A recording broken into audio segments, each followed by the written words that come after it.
Welcome to Rangan style recipe. ನಾನು ಇವತ್ತು ಹೇಳ್ತಾ ಇರ್ತಕ್ಕಂಥದ್ದು ರಾಗಿ ರೊಟ್ಟಿ ಸರಳವಾಗಿ ಭಾಳ ಸಿಂಪಲ್ಲಾಗಿ ತೆಳುವಾಗಿ ಯಾವ ರೀತಿ ಮಾಡೋದಂತ ಹೇಳ್ತಾ ಇದ್ದೀನಿ. ನೋಡಿ, ಈ ರೀತಿ ಬರುತ್ತೆ, ಅದೇ ರೀತಿ ಮಾಡಿ. ನಾನು ಯಾವ ರೀತಿ ಹೇಳ್ತೀನೋ ಅದೇ ರೀತಿ ಇದು ಮಾಡಿ.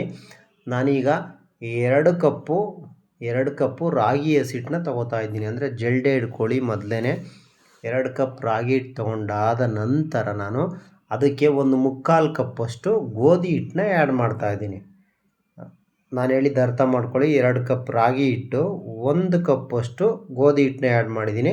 ಇದಕ್ಕೆ ರುಚಿಗೆ ತಕ್ಕಷ್ಟು ನಾವು ಉಪ್ಪನ್ನ ಆ್ಯಡ್ ಮಾಡೋಣ. ಸಾಲ್ಟ್, ನುಣ್ಣೊಂದು ಉಪ್ಪನ್ನ ಆ್ಯಡ್ ಮಾಡಿಬಿಟ್ಟು ಅಂದರೆ 2 ಕಪ್ಪು ರಾಗಿ ಹಿಟ್ಟು, 3/4 ಕಪ್ಪು ಗೋಧಿ ಹಿಟ್ಟಿಗೆ ನಾನು 2 ಸ್ಪೂನಷ್ಟು ಇದು ಹಾಕಿದ್ದೀನಿ, ಅದು ಸಾಲ್ಟ್ ಹಾಕಿದ್ದೀನಿ. ನೋಡಿ, ಈ ರೀತಿಯಾಗಿ ಕಲಿಸ್ಕೋಬೇಕು ನೀವು. ಅಂದರೆ ನಾವು ಹೆಂಚು ಮೇಲೆ ಎಳಿಬೇಕಾದ್ರೆ ನಮಗೆ ಕರೆಕ್ಟಾಗಿರಬೇಕು ಹದವಾಗಿ. ಆ ರೀತಿಯಾಗಿ ಇದು ಒಂದು 10 ಮಿನಿಟ್ಸ್ ಗ್ಯಾಪ್ ಬಿಡೋಣ.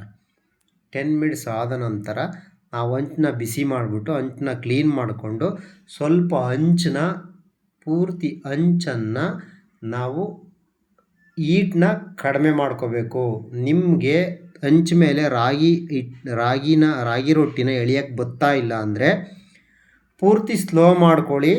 ಹಂಚನ್ನ ಕ್ಲೀನ್ ಮಾಡ್ಕೊಂಡು ಪೂರ್ತಿ ಸ್ಲೋ ಮಾಡ್ಕೊಂಡು ಈ ರೀತಿಯಾಗಿ ನೀಟಾಗಿ ಎಳ್ಕೋಬೇಕು.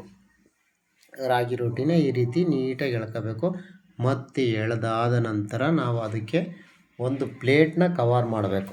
ನೋಡಿ, ಈ ರೀತಿಯಾಗಿ ಪ್ಲೇಟ್ನ ಕವರ್ ಮಾಡಿದ ನಂತರ ನಿಧಾನವಾಗಿ ಇದನ್ನು ರಿಮೂವ್ ಮಾಡಿದ್ರೆ ರಾಗಿ ರೊಟ್ಟಿ ಈ ಥರ ಬರುತ್ತೆ. ಅಂದರೆ ನಾನು ಇನ್ನೊಂದು ಹಾಕಿ ತೋರಿಸ್ತೀನಿ ನಿಮ್ಗೆ ಯಾವ ರೀತಿ ಮಾಡೋದಂತ. ಸ್ವಲ್ಪ ನೋಡ್ಕೊಳ್ಳಿ.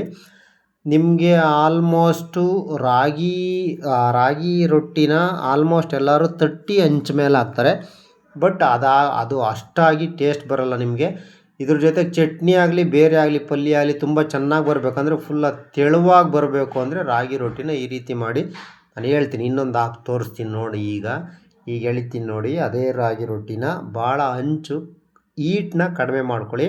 ಹೀಟ್ ಕಡಿಮೆ ಮಾಡಿ ನೀವು ನಿಮಗೆ ಕೈ ಸುಡುತ್ತೆ ಅಂದರೆ ನೀಟಾಗಿ ಎಳೆದಾದ ಮೇಲೆ ನೀವು ಹೆಂಚ ಮೇಲೆ ನೀಟಾಗಿ ಎಳೆದಾದ ಮೇಲೆ ಪ್ಲೇಟ್ನ ಮುಚ್ಚಿ ಮೀಡಿಯಮ್ ಫ್ಲೇಮ್ ಮಾಡಿದ್ರೂ ಓಕೆ, ಚೆನ್ನಾಗಿ ಬರುತ್ತೆ ರೊಟ್ಟಿ, ತುಂಬ ಚೆನ್ನಾಗಿ. ನೀವು ಸ್ಪೈಸಿ ಕ್ರಿಸ್ಪಿಯಾಗಿ ಅಂದರೆ ನಿಮಗೆ ಗಟ್ಟಿಯಾಗಬೇಕಂದ್ರೂ ಬೇಯಿಸ್ಕೋಬೋದು, ಸ್ಮೂತಾಗಬೇಕು ಅಂದ್ರೂ ಬೇಯಿಸ್ಕೋಬೋದು.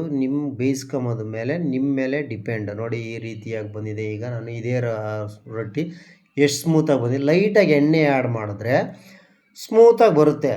ನಿಮಗೆ ಕ್ರಿಸ್ಪಿಯಾಗಿ ಬೇಕು ಅಂದರೆ ಕರುಮ್ ಅನ್ನೋ ಥರ ಬೇಕು ಅಂದರೆ ನಾವು ಎಣ್ಣೆ ಆ್ಯಡ್ ಮಾಡೋದು ಬೇಡ. ಅದೇ ರೀತಿ ಓಪನಾಗಿ ಬೇಯಿಸ್ಕೊಂಡು ಪ್ಲೇಟ್ ಮುಚ್ಚಲೇಬೇಕು. ಬಟ್ 2-3 ಸಲ ತಿರುವಾಕ್ಬಿಟ್ರೆ ನಮಗೆ ಚೆನ್ನಾಗಿ ರಾಗಿ ರೊಟ್ಟಿ ರೆಡಿಯಾಗಿ ಬರುತ್ತೆ. ನೋಡಿ, ನಾನು ಟೊಮೊಟೊ ಪಲ್ಯ ಹಾಕ್ಕೊಂಡು ತಿಂತಾಯಿದ್ದೀನಿ ರಾಗಿ ರೊಟ್ಟಿಗೆ. ಚಟ್ನಿ ಬೇಕಾದರೆ ಯೂಸ್ ಮಾಡ್ಕೋಬೋದು ನೀವು. ನಿಮಗೆ ಎಲ್ಲದಕ್ಕೂ ಮ್ಯಾಚಿಂಗ್ ಆಗುತ್ತೆ. ಚಟ್ನಿ, ಟೊಮೊಟೊ ಪಲ್ಯ, ಕುರ್ಮಾ, ಸಾಗು ಎಲ್ಲದಕ್ಕೂ ರಾಗಿ ರೊಟ್ಟಿ ಚೆನ್ನಾಗಿ ಬರುತ್ತೆ. ಲೈಕ್ ಮಾಡಿ, ಸಬ್ಸ್ಕ್ರೈಬ್ ಮಾಡ್ಕೊಳ್ಳಿ. Thank you.